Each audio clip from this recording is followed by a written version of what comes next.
Welcome to news laundry interviews. आज हम दिलीप घोष जी के साथ हैं। दिलीप घोष जी वेस्ट बंगाल की बीजेपी प्रेसिडेंट हैं, यहाँ से एमपी भी हैं वेस्ट मिदनापुर से, और बीजेपी का सक्सेस वेस्ट बंगाल में काफ़ी हद तक दिलीप घोष जी को क्रेडिट किया जाता है। जब से उन्होंने स्टेट यूनिट ज्वाइन करा तब से बीजेपी नंबर 2 की पोजीशन में है इस स्टेट में, और टॉप चैलेंजर है टीएमसी के लिए। The contest here is between BJP and TMC, so we are gonna talk to him about his vision for West Bengal and a lot more. अगर हम टीवी ऑन करते हैं और ख़ासकर ये दिल्ली में रह रहे हों और टेलीविज़न चैनल्स देखें तो वेस्ट बंगाल के 2 मुद्दे नज़र आ रहे हैं, जय श्री राम और मोदी और ममता में से कौन बड़ा भक्त है। आप वेस्ट बंगाल के एमपी हैं, आपका लोगों के सेंटिमेंट्स पे पकड़ है, तो आपके हिसाब से लोगों के असली ज़मीनी मुद्दे क्या हैं इस इलेक्शन में? देखिए, मुद्दा डेवलपमेंट, भारतीय जनता पार्टी हमेशा उसको आगे रखा है। पूरा देश में भी मुद्दा है डेवलपमेंट का, और मोदी जी ने डेवलपमेंट किया इसलिए दोबारा प्राइम मिनिस्टर बने। यहाँ डेवलपमेंट रुका हुआ है, और जो भी इंडस्ट्री था, जो भी कोई भी इनकम का स्रोत था, सब खत्म हो चुकी है। इसलिए वेस्ट बंगाल देश आज़ाद होने के समय 24% जीडीपी देता था, नेशनल जीडीपी में योगदान। सीपीएम ने उसको 15% में लाया था, अभी 7% के नीचे आ गया है। चलिए, ये पहला है, क्योंकि यहाँ डेवलपमेंट नहीं है, इसलिए जॉब क्रिएशन नहीं होता है। लाखों युवा यहाँ से जाते हैं ईस्टर्न इंडिया को, हम उसको बंद करना चाहते हैं, युवाओं को काम देना चाहते हैं। और युवा ही चले जाए तो डेवलपमेंट कौन करेगा? दूसरा है लॉ एंड ऑर्डर की बात। यहाँ तो लॉ एंड ऑर्डर बोल के कोई चीज़ है ही नहीं, किसी का सुरक्षा नहीं है, सब अपने को वंचित, सब अपने को असुरक्षित समझते हैं। तीसरा विषय, लोकतंत्र 45 साल से गायब है बंगाल से। चुनाव आते ही लोग पूछते हैं, दादा वोट दे पाएंगे क्या? आज भी वही स्थिति है, जब तक सेंट्रल फोर्स नहीं आएगा वोट नहीं होगा। इसलिए सेंट्रल फोर्स आते ही लोग उसको फूल बरसा रहे हैं, आरती उतार रहे हैं, ये कहीं नहीं देखेंगे आप। डर का वातावरण, लोकतंत्र का गायब होना, इससे लोग हमेशा टेंशन में रहते हैं। आज लोगों को लग रहा है सेंट्रल फोर्स आएगा तो कम से कम हम वोट डाल पाएंगे। तो इसलिए ये सारा मुद्दा, यहाँ विकास सबसे बड़ी मुद्दा है। इंडस्ट्री नहीं है, हर साल बिजनेस समिट होता है, बड़े बड़े बात करते हैं, अच्छी खर्चा होती है, लेकिन एक पैसे इन्वेस्टमेंट नहीं होता है। सर, अपने मुद्दों की बात की और अपने डेवलपमेंट और इंडस्ट्री की बात की, तो एक बहुत बड़ा मुद्दा जो हमको ग्राउंड पे भी दिखा वो कट मनी का है। कट मनी और जो तोलाबाजी जो चलती है यहाँ पे, तो बीजेपी अगर सत्ता में आएगी तो वो कैसे हटाएंगे आप? देखिए, आप लॉ एंड ऑर्डर को चुस्त करेंगे, दोषी को सजा देंगे तो एक मैसेज चला जाता, कोई करेगा नहीं। यहाँ सरकारी कोई भी योजनाओं का लाभ लेना है, आपको कट मनी देना है, इतना ही नहीं है। प्राइमरी स्कूल में भर्ती होना, हाई स्कूल में, कॉलेज में, यूनिवर्सिटी में दाखिला के लिए भी कट मनी देना पड़ता है जी, सब्जेक्ट के अनुसार। सरकारी नौकरियों में, चाहे टेट का प्राइमरी टीचर हो, हाई स्कूल टीचर हो, वहाँ भी बिना कट मनी का होता नहीं है। अभी मैंने सुना डेंटिस्ट डॉक्टर के लिए करीब 6,500 डॉक्टर है यहाँ पास आउट किया, गोल्ड मेडलिस्ट है, नौकरी नहीं होता, इंटरव्यू होता है, और बाहर से लोगों को लाया जा रहा है, 35 लाख रुपया लेके नौकरी दिया जा रहा है। ये स्थिति है। तो इसको भी बंद तब स्वच्छता आएगा। किया है बाकी प्रदेश में हमने, कटमनी कहीं दूसरे प्रदेश में आप सुनते नहीं है, क्योंकि चुस्त दुरुस्त वहाँ प्रशासन है, और यहाँ भी होगा। और ये कटमनी खाली यहाँ नहीं, नेता, ब्यूरोक्रेट्स और व्यवसायी सब मिलकर कर रहे हैं। तो वही मेरा सवाल था कि रोकेंगे कैसे इसको, क्योंकि मेरा एक दूसरा सवाल उसी पे था कि आपके यहाँ पे अभी जो टिकट डिक्लेरेशन हुए थे उसमें से आई थिंक 20% तक आपके जो लोग हैं वो टीएमसी से डिफेक्ट होकर आए हैं, और काफ़ी लोग हैं जैसे मोहित घाटी जी है एक्सेट्रा, उन पे भी कट मनी का पहले आरोप लग चुका है। एक्चुअली आपके ही बीजेपी के कार्यकर्ताओं ने आरोप लगाया, तो वो कैसे रोकेंगे आप? नहीं, देखिए, वहाँ कल्चर ही, क्योंकि वो लोग पैसा उठा कर खुद खाते नहीं हैं, पार्टी को देते हैं, पार्टी के नेता को देते हैं। और हमारे नेता एक पैसा ना लेंगे ना देंगे, ना खाऊंगा ना खाने दूंगा। मोदी जी ने स्लोगन दिया था, इसको करके दिखा है, 0 टॉलरेंस किया है नेशनल में। कहीं कोई दूर नहीं। कांग्रेस ने इतना बड़ा घोटाला करता था, एक घोटाला कोई सुना 7 साल में? किसी की हिम्मत हुई? वही लोग हैं, वही ब्यूरोक्रेट्स है, नेता हमारे हैं आजकल, इनके हाथ में सत्ता है, वहाँ के व्यवसायी हैं। दिल्ली का जितना आसपास का होटल, रोटियां दिल्ली में, सब दलाल भरे रहते थे। आज जाइए, एक आदमी नहीं मिलेगा, देखते कोई काम नहीं होने वाला है। लेकिन अगर हम वेस्ट बंगाल की बात करें तो आपने बोला तोलाबाजी, कटमनी टीएमसी का बहुत बड़ा इशू रहा है। अब बीजेपी में अगर हम देखें तो ऑलमोस्ट 30 जो कैंडिडेट्स हैं टीएमसी से ही आए हैं। बीजेपी में इंटरनली बहुत गुस्सा है, लोग जो यहाँ पे प्रचार कर रहे हैं बीजेपी में 1980 से, आप भी प्रचारक रहे हैं 80 से, बहुत टाइम से काम कर रहे हैं। उनको लग रहा है कि जिन लोगों के खिलाफ हम लड़ रहे थे इतने दिन से, उन्हीं लोगों के अब हम कैंपेन करना पड़ रहा है। तो टीएमसी पार्ट 2 हो गया बीजेपी, ऐसा? नहीं, ऐसा नहीं है। लोग किसी का नहीं होते हैं, लोग जिस परिस्थिति में रहते हैं उसी पर व्यवहार करते हैं। यहाँ क्यों लोग वोट देने के लिए डरते हैं, बाकी जगह क्यों नहीं डरते हैं? और डरते थे। त्रिपुरा में भी 25 साल सीपीएम ने इस प्रकार लूटा था, बिहार यूपी का जंगल राज था, आज कहाँ है? अपना लोगों ने परिवर्तन, हम लोगों ने परिवर्तन किया है। बीजेपी का राज आते ही लोग अपने आप सीधा हो जाते हैं। तो टीएमसी के लोग, योगी जी ने करके दिखाया, बहुत चर्चा हुआ उसका, लेकिन आज है किसी का हिम्मत दादागिरी करने का, लूटपाट करने का, अगुवाई करने का?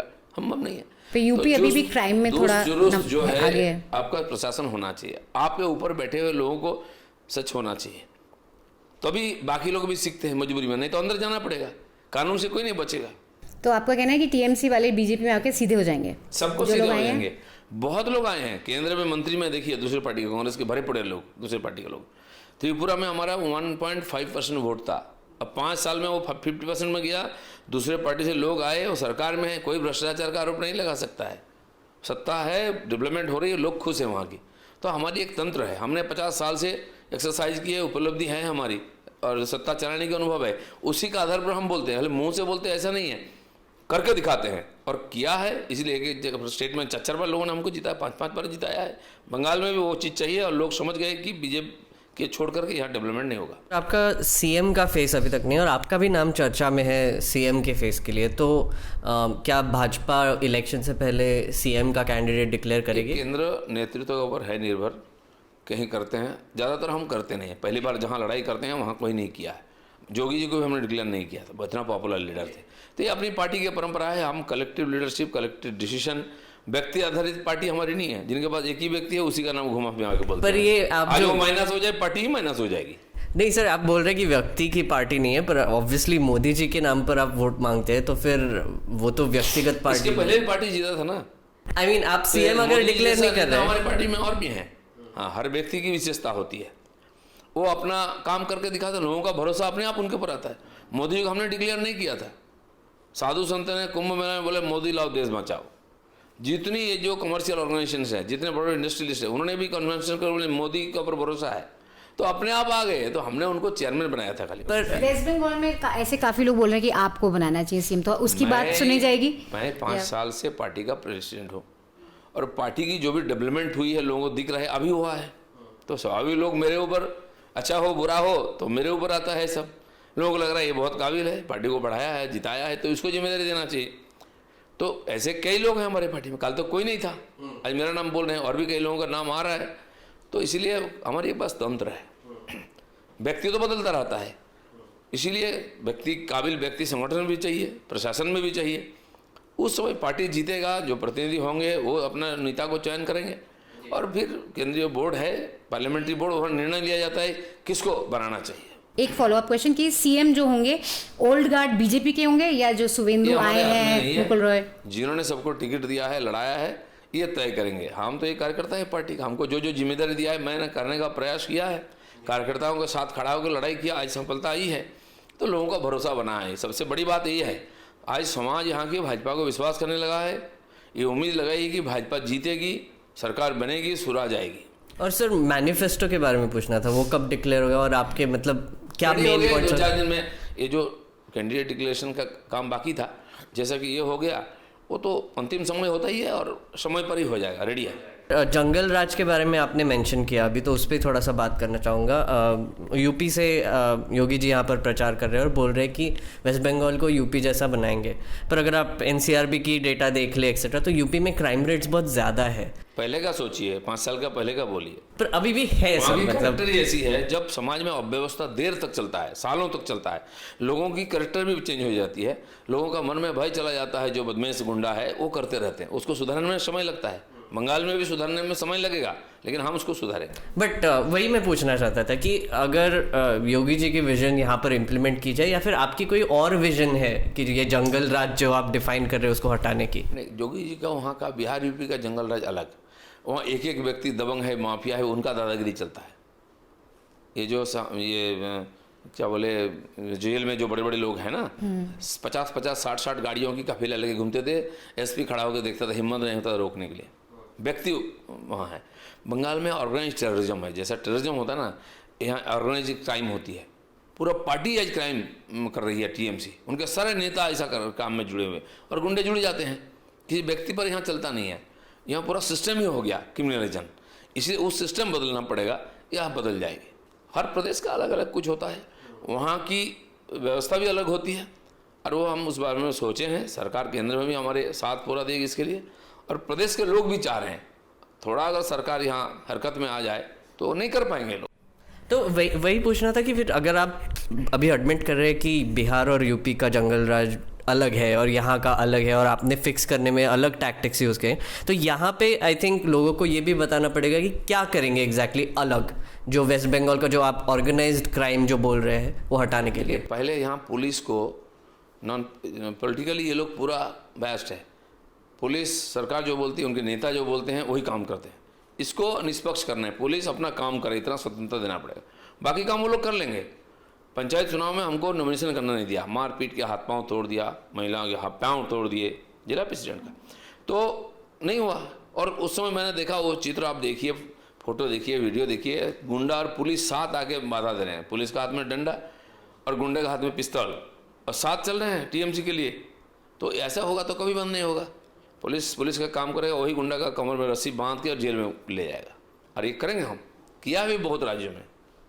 बंगाल में अब आरएसएस के रोल की थोड़ी सी बात करना चाहेंगे, आपके पास टाइम कम है, हम क्विकली अब आरएसएस के रोल पे आते हैं। एक आरएसएस की कॉम्प्लीमेंट हर कोई उनका क्रिटिक भी देगा कि आरएसएस के लोग बहुत कमिटेड हैं। यंग लड़के जाते हैं अपनी यूथ में, आप भी जैसे कि यूथ में अंडमान निकोबार गए, तो एक तो आप को आरएसएस में क्या आकर्षित हुआ जब आप 84 में आप गए पार्टी में? बचपन में आरएसएस में आया, जब शिशु था, शाखा में खेलकूद होता था, सबके साथ मिलकर जाते थे। उसमें ना आइडियोलॉजी जानते ना कुछ, लेकिन सिस्टम ही है, सबको सिखाया जाता है, ट्रेनिंग दिया जाता है, आइडियोलॉजी भी भरा जाता है, स्वास्थ्य भी ठीक किया जाता है, डिसिप्लिन बनाया जाता है, देशभक्ति भरा जाता है।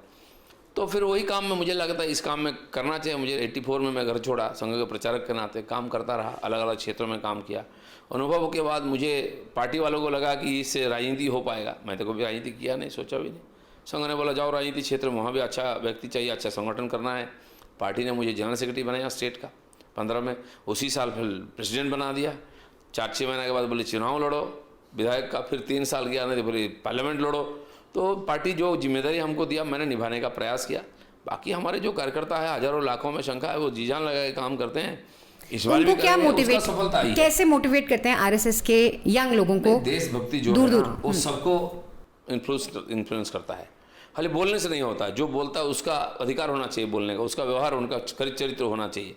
तो संघ की वातावरण जब लोग देखते हैं, वहाँ की जो आपस में प्रेम, भाईचारा, समानता, सब एक साथ बैठ के खा रहे हैं, कोई जात पात का नहीं है, जिसको समाज में कभी सम्मान नहीं मिला है वहाँ मिलता है। और देशभक्ति सबके मन में है, उसको जगाना पड़ता है। वहाँ की प्रेरित कार्यक्रम होती है, देशभक्ति गीत, वातावरण, तो उससे नौजवान एक बार जो आते हैं उनको लगता है नहीं यहाँ कुछ और है, और मुझे कुछ अगर करना है तो इसके माध्यम से ही देश के लिए करना चाहिए। तो छोटे छोटे सामान्य परिवार के लोग भी आज अच्छे कार्यकर्ता बनकर आए हैं। पार्टी में भी बहुत बड़े बड़े नेता, मंत्री, मुख्यमंत्री है आज जो आरएसएस का ट्रेनिंग लेके आए हैं। आइडियोलॉजी की अगर आप बात करें तो हिंदुत्व कोर आइडियोलॉजी है। आप हिंदुत्व को कैसे डिफाइन करेंगे और बंगाली हिंदुत्व को कैसे डिफाइन करेंगे? हिंदुत्व हमारे देश में नेशनलिटी है, इससे हमारे देश की पहचान है। विवेकानंद जो हिंदुत्व की बात करते हैं, जब मैं अपने को हिंदू बोलने में गर्वबोध करता हूँ। क्यों बोलते हैं? कि हमारे पूर्वजों ने इस प्रकार त्याग, तपस्या, बलिदान की। दुनिया में संकट आया तो हम लोग पहले जाते हैं। आज भी ये जो वैक्सीन जा रही है कोविड की, आज लगभग 27 देशों में चला गया है और सब लोग उम्मीद करके बैठे हैं भारत हमको देगा। हम बनाया भी और बांटा भी। क्या कमेंट कर रहे हैं राष्ट्रपति, प्रधानमंत्री जी? सबको बांटने के बाद मोदी खुद आज, लेकिन वो साइंस टेक्नोलॉजी हो गया, वो हिंदुत्व नहीं। हम दुनिया को खिला पिला के हम जीते हैं, ये हमारी भारतीय और हिंदू आइडियोलॉजी है। इसको लोग देखते हैं और ये हम बोलते नहीं, इसके ऊपर करके सेक्रीफाइस करके हम दुनिया को समझाया है। हिंदुत्व का एक पहलू है, ये हमारी राष्ट्रीयता है, हमारे कैरेक्टर में है। बाकी दुनिया नहीं है, वहाँ तो हर धर्म का अपना एक झंडा है, उसके नीचे आपको आना है, नहीं जीने का अधिकार नहीं है। और हमारे यहाँ बोलते हैं कि जतो मत ततो पथ, सर्वे एकम सत विप्रा बहुधा वदंती। ये बहुता है, लोकतंत्र इसी में है, सबका मान्यता है और सबको लेके जीने का हमारा ये परंपरा है, जियो और जीने दो। इस आधार पर हिंदुत्व को लोग देखते हैं, यही असली हिंदुत्व है। पर वैक्सीन और हिंदुत्व का क्या लेना देना है, मुझे समझ में नहीं आया। हमारी जीव ज्ञानी शिव सेवा, नर सेवा नारायण सेवा, ये हमारे धर्म का ही बात है। ये आज दुनिया देखा है। और जब भाई और बहन बोल के उन्होंने आह्वान किया था विवेकानंद। अमेरिका में पागल हो गया था लोग कि कोई अनजान व्यक्ति दूर से हमको भाई बहन बोलता है, क्योंकि हम दुनिया को हमारे परंपरा ने सिखाया है कि आत्मा और परमात्मा, सब में जो आत्मा है वो परमात्मा का भाग है, हम उसी को मिलना है, इसलिए आप में हम में कोई अंतर नहीं है। बंगाली हिंदुत्व में ही बोलता है। बंगाली हिंदुत्व आप अलग मानेंगे, क्योंकि काफ़ी हम यहाँ पे जैसे हिंदू समाधि के लोग से मिले, जिनमें से एक आपके कैंडिडेट भी बन रहे हैं देवतनु भट्टाचार्य हावड़ा से। उन्होंने वो आरएसएस के बहुत क्रिटिक रहे हैं, बीजेपी के बहुत क्रिटिक रहे हैं, लेकिन आज आपकी ही सीट पर लड़ रहे हैं। उनका मानना है बंगाली हिंदुत्व अलग है, आपका क्या मानना है? नहीं, विवेकानंद, अरविंद, रामकृष्ण जैसे महान पुरुष हुए, उन्होंने हिंदुत्व की बात की है। अब देखिए, एकम सत्य बहुत विप्रा बहुधा वदंती, मतलब कि सत्य एक ही होती है। जिसका जैसे ज्ञान बुद्धि है, विद्वता है, वो उसी प्रकार उसको व्याख्या करता है। ये हिंदू तो पहली बात मानता है। रामकृष्ण देव भी यही बात बोलते हैं। हमारी सारी अष्टादश पुराण, वेद, उपनिषद में ही बात है, तो अलग कहाँ से हो गया? यहाँ की परिस्थिति के कारण यहाँ अलग ढंग से समझाया गया है, लेकिन बेसिक बात वही है। अरविंद भी बात बोलते हैं, विवेकानंद भी बोलते हैं, और इन्होंने दुनिया को हिंदुत्व सिखाया। Hindu monk of India Vivekananda को बोला जाता, ये बंगाल का नहीं है, इंडिया का विवेकानंद है। और विवेकानंद केंद्र जो स्थापित हुआ वहाँ हुआ कन्याकुमारी में, सारा देश के लोग मत्था टेकते हैं वहाँ, यहाँ के लोग कम जाते हैं। एक आपने एक बहुत ही थोड़ा सा कंट्रोवर्शियल कमेंट किया था अक्टूबर में लास्ट ईयर, जब मनीष शुक्ला जी का असैसिनेशन हुआ था। और मैं उसको असैसिनेशन बोल रहा हूँ सीधा, क्योंकि मैं अभी जाके आया वहाँ पर, देख के आया क्या हुआ वहाँ पर आई थिंक आपने बोल दिया कि जादवपुर यूनिवर्सिटी में बहुत एंटी नेशनल और कम्युनिस्ट एक्टिविटी है और वहाँ पर एक सर्जिकल स्ट्राइक होना चाहिए। तो इसको थोड़ा सा एक्सप्लेन करेंगे, मतलब आप क्या हम किया था, मतलब क्या मतलब था? हमारे कार्यकर्ताओं ने उनको ठोका था, क्योंकि हमारे मंत्री के ऊपर आक्रमण हुआ था, बाबुल सुप्रियो का ऊपर। हमारी महिला मोर्चा की अभी ठोका था, मतलब आपने वहाँ पे जाके लोगों को पीटा? वो लोग रोए थे, क्या क्या किया था वही लोग बताएंगे, हम तो गया नहीं है। जो सर्जिकल स्ट्राइक होता है सब कुछ किया था हमने। मैं यहाँ खड़ा होकर आपके मीडिया के सामने बोल रहा हूँ कि आप जाके वहाँ पे पीट कर आए। फिर एक बार करेंगे, मैं आप फिर बार बोलता हूँ। बंगाल में जहाँ वंदे मातरम, जय हिंद की नारा उठी, यहाँ कभी पाकिस्तान जिंदाबाद नहीं होगा। बंगाल का टुकड़ा होगा, ये नारा नहीं होगा। टुकड़ा होने का कारण आज 2-2.5 करोड़ लोग वहाँ रिफ्यूजी बन के यहाँ आए हैं। दोबारा रिफ्यूजी बनने बंगाली को हम नहीं देंगे। जो इसका विरोध करेगा उसके साथ जो चाहे हम करेंगे। तो वो समझ गया, मतलब आप बेसिकली बोल रहे हैं कि आप वहाँ पे जाके लोगों को पीटेंगे और मतलब उनको सबक जो भी समझिए आप, वो जिस प्रकार ट्रीटमेंट चाहेंगे हम देंगे। तो अच्छा, फिर मेरा एक और सवाल था इस पे कि आपने स्पेसिफिकली कम्युनिज्म की बात की थी कि वहाँ पे कम्युनिस्ट एक्टिविटीज़ होती है।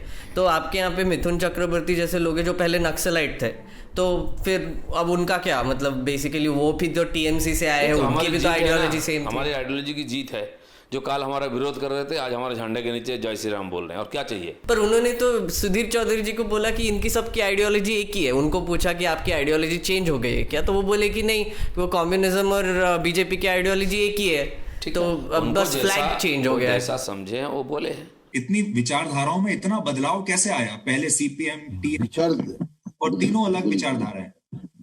एक का भी विचारधारा अलग नहीं है। सब आप लोग टीवी के सामने, पर्दे में, लोगों के सामने एक ही बात करते हो कि गरीबों की मदद करना है। तो विचारधारा उस दिन भी वही था, खाली नाम बदला है, आपके पीछे का फ्लैग बदल गया होगा, लेकिन बात अब वही कर रहे हैं। आज तो हमारे पार्टी में हमारे आइडियोलॉजी के बारे में क्या जानते हैं वो? अभी आपके पार्टी में तो आप बताइए, समझेंगे। कम से कम बीजेपी के ऊपर भरोसा तो है ना, बाकी काम हो जाएगा। तो बेसिकली ये आपका कहना है कि बीजेपी विरोध में जब तक आप हों तब तक आप एंटी नेशनल हो, लेकिन बीजेपी पे आ गए तो फिर आप नेशनल बन गए। वहाँ एक वातावरण बनाया जाता है, लोगों को वहाँ इस प्रकार बनाया जाता है। पाकिस्तान जिंदाबाद चलेगा, हिंदुस्तान जिंदाबाद नहीं चलेगा। हम एटम बम का विस्फोट करते हैं, उनको दुख होता है, मातम मचाते हैं। अगर रशिया में होता है खुश होते हैं, चाइना में कौन सा नेशनलिज्म, इसका हम विरोध करते हैं। हमारे देश की सुरक्षा के लिए एटम बम चाहिए, कुछ भी चाहिए, हम निकालेंगे और किसी की तरफ नहीं सुनेंगे। रशिया अमेरिका करता है तो चीन करता है तो ठीक है, हिंदुस्तान का दुख क्यों होता है? आप किसकी तरफदारी कर रहे हैं? ऐसे लोगों को हिंदुस्तान में बख्शाना चाहिए क्या? ठीक है, एक बस मैं बोलना चाहती थी कि पाकिस्तान जिंदाबाद के नारे बहुत जब बोलते हैं लगाए हैं, वो एक्चुअली लगे नहीं होते हैं, किसी और को ही जिंदाबाद कर रहे होते हैं। अच्छा, लास्ट क्वेश्चन आपसे। आपके बहुत सारे स्टेटमेंट्स आते हैं दिल्ली मीडिया में जो बहुत ही हेडलाइंस बन जाते हैं, जैसे कि आपने बोला कि गौमूत्र में सोना होता है इसलिए उसका कलर येलो है। आपने ये भी कहा कि कोविड शायद क्योर हो सकता है। तो ये स्टेटमेंट्स आप हेडलाइंस के लिए बनाते हैं या आप सच में बिलीव करते हैं? हम क्या करें, हम हमारी बात बोलते हैं। आप बिलीव करते हैं? जो लोग घबराते हैं बोलने में सच्चाई, वो नहीं बोलते हैं। दिलीप घोष को किसी की कोई परवाह नहीं है। पर गाय के दूध में अगर सोना होगा तो बोलते हैं, वो रिसर्च करे, वो हमारी थोड़ी ना काम है। मैं स्पेन का रिसर्च का पेपर भी दिया है व्हाट्सएप में, इसमें मैंने दिया।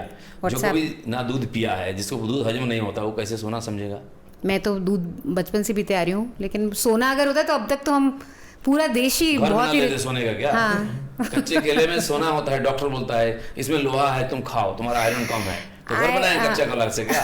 इतना बेवकूफ हमारे देश में लोग हैं, आयरन मुझे तो समझ होता है, नहीं लेकिन आता है। सोना तो थोड़ा ज्यादा नहीं हो गया। मतलब आप असली में बिलीव हर करते धातु हैं? का अंश होता है हमारे भोजन में, इसलिए दूध को एक टोटल फूड बोला जाता है। बहुत तो हेल्दी है दूध पीना, हाँ? कहते हैं कुछ लोग तो कहते हैं हेल्दी नहीं भी, आजकल तो बहुत चल अरे पड़ा जो है हजम नहीं कर पाता वो ऐसा ही बोलता है। आप यहाँ बंगाल में दूसरे लोग रहते हैं ना, मछली मांस खाते नहीं, बोले ये नहीं, ठीक नहीं है शरीर के लिए। तो जो खाता है टनाटन है, वो बेचारा हजम नहीं कर पाता, तो उसका है मुहरा नहीं है। मैं दूध 1 गिलास रोज पीता हूँ, मेरा खाता ही नहीं कुछ मैं, तो उनके लिए मुझे दया आती है। वो यहाँ लाल चाय पियेंगे, आपको कहीं भी जाइए, हाँ। आधे लोगों को दूध हजम होता नहीं है। हाँ। इसमें आपको जाना चाहिए नीचे प्रॉब्लम क्या है। तो मुझे हजम होता है, मैं मॉर्निंग वॉक करता हूँ, तुमको आता नहीं, कष्ट होता है, दूसरों करो, अच्छी बात है। तो घबराना क्यों? मेरा एक छोटा सा आखिरी सवाल था कि अब इलेक्शंस आने वाले, फिर जो भी होगा, आप सत्ता में आएंगे या ऑपोजिशन में आएंगे, वो तो बात की बात है, पर आपको ये तो एडमिट करना होगा कि टीएमसी के कुछ सीट्स आने वाले हैं। तो मुझे बताइए, विपक्ष भी चाहिए ना हमको, कुछ सीट्स आने वाले हैं, चलो ये बोलते हैं, पर आपको फिर ममता बनर्जी के साथ स्टेट चलाना पड़ेगा, असेंबली चलाना पड़ेगा, तो कुछ 3 खूबियां बता दीजिए ममता बनर्जी की। आपको क्या लगता है कि उन्होंने अच्छा किया है स्टेट के लिए? अब वो उनको पूछिए क्या अच्छा किया है, और पब्लिक को पूछिए अच्छा बुरा का आप नहीं कर रहे, क्या करना चाहिए था वो नहीं, वो हम बताते हैं, वो हम करेंगे। पर आपने कुछ तो ऑब्जर्व किया होगा कि बेसिकली, क्योंकि इंडिया में पॉलिटिकल राइवलरी इतनी, और खासकर बंगाल में ऐसी है कि बिल्कुल मारने पे तुले। ममता बनर्जी ड्रामा अच्छा कर लेती है, कभी कभी स्क्रिप्ट गड़बड़ हो जाता है, जैसे कि हुआ दाहिना पैर में चोट लगा, बायां में बैंडेज हो गया। नहीं, वो गलत इमेज, मिरर इमेज था, वो फेक न्यूज था। दूसरा है, मैंने देखा नहीं, मैं सोचता भी नहीं हूँ, कोई डॉक्टर बोलता है कि ऐसा कौन सा डॉक्टर है प्लास्टर 2 दिन में काट देता है, कम से कम 21 दिन रखना पड़ता है। तो ये सब कच्चा काम नहीं करना चाहिए, पकड़े जाते हैं, पर ये को शोभा नहीं देता है। आप बहुत क्लेवरली उनको टॉन्ट भी मार रहे हैं, दिख रहा है मुझे सर। मैं करता हूँ, और जब मिलते हैं मैं प्रेम से उनको सम्मान करता हूँ, वो भी मेरी हालचाल पूछते हैं, ठीक है वो सब। लेकिन जब राजनीति करते हैं तो मैंने सीधा सीधा बोलता हूँ, मैं विपक्ष का नेता हूँ, मुझे अधिकार भी है, जिम्मेदारी है लोगों को सच्चाई दिखाना, तो हम कर रहे हैं। समझ तो तारीफ आप नहीं करेंगे? बिल्कुल तारीफ करेंगे, हम जीत के आएंगे दीदी, आपके लिए हम जीते हैं। आप ऐसा उल्टा सुल्टा नहीं करते तो बीजेपी नहीं जीतता। धन्यवाद। Thank you so much. चलिए, थैंक यू सो मच।